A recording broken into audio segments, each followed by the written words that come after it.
So we're back mga brad. So for today's video, ito magluluto tayo ng pork pochero. So meron tayong pork sili, yan, patatas, carrot.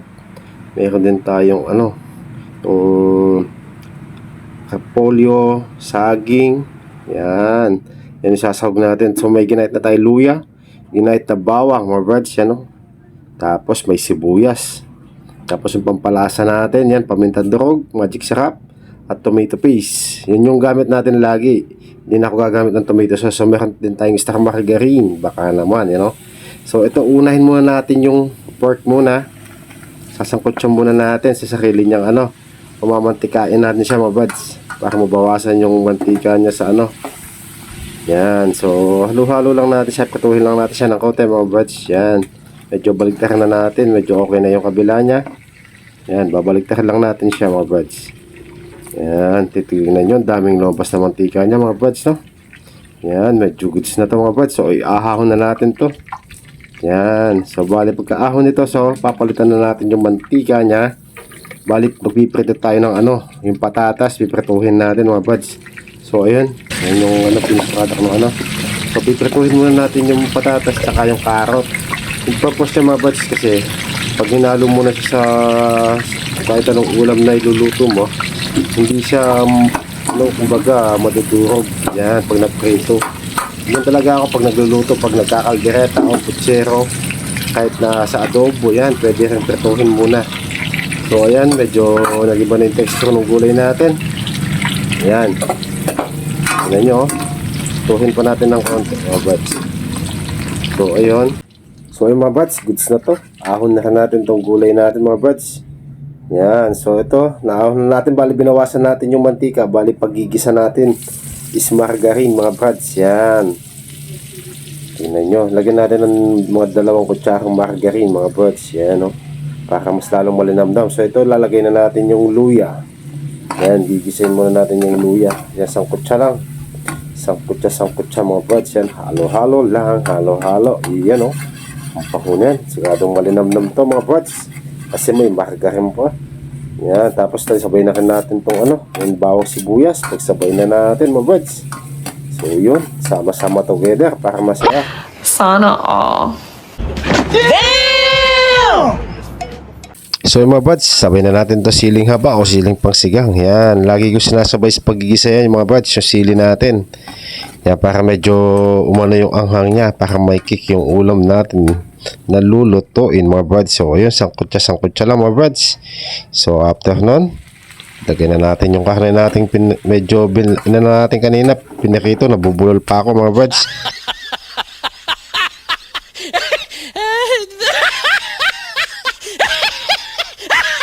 So bali mga buds, sasangkutsa lang natin, halo-halo lang natin siya. Yan, medyo okay na to sa pangkasangkutsa natin. So lalagyan na natin siya ng patis. Yan, tantiameter lahagi yung ating mga buds, dala-dala. So depende sa inyo kung gaano ka yung alat yung gusto nyo, yung lasa ng gusto nyo. Yan, kanya-kanya tayo ng panlasa mga buds, depende na sa inyo yan. Yan, so ito, sangkutsa lang, halo-halo lang natin para magsama-sama yung niya, yung mga ingredient niya mga buds.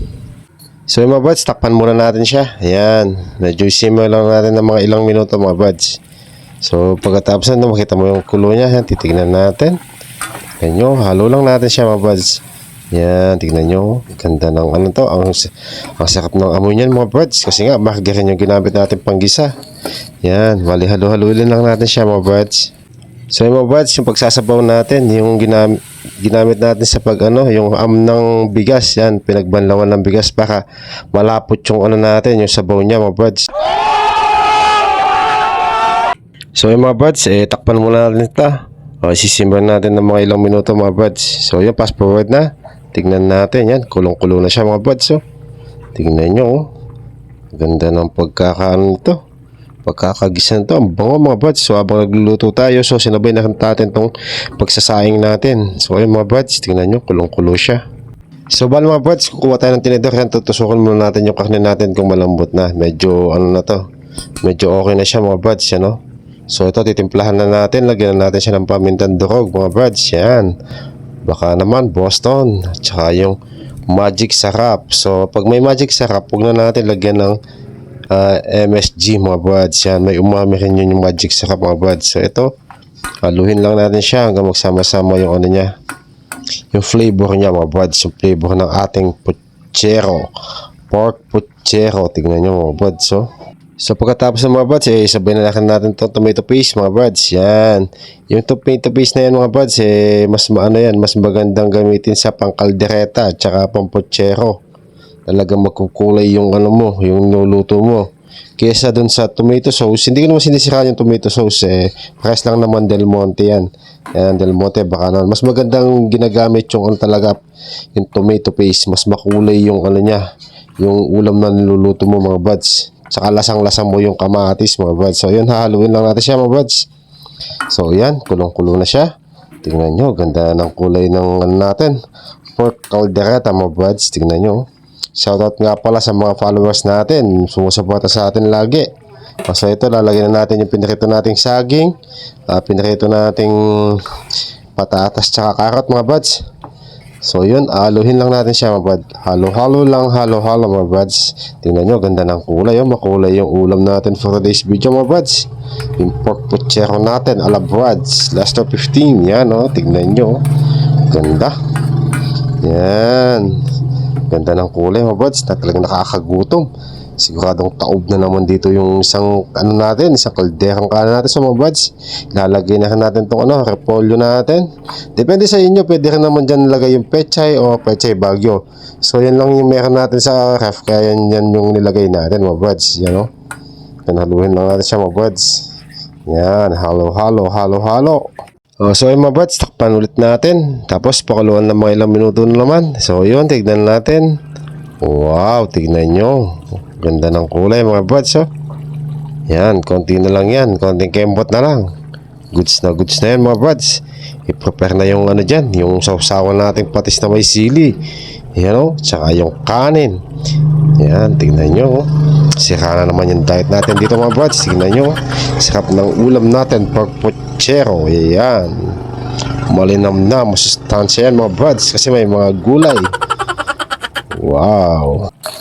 Tingnan nyo mga buds. Ayan, ihanda natin yung lamesa natin mga buds. So paano ba mga buds? Hanggang dito na lang ang ating mini vlog. Salamat, bye-bye and God bless mga buds. So follow for more video mga buds. Happy cooking. Bye-bye.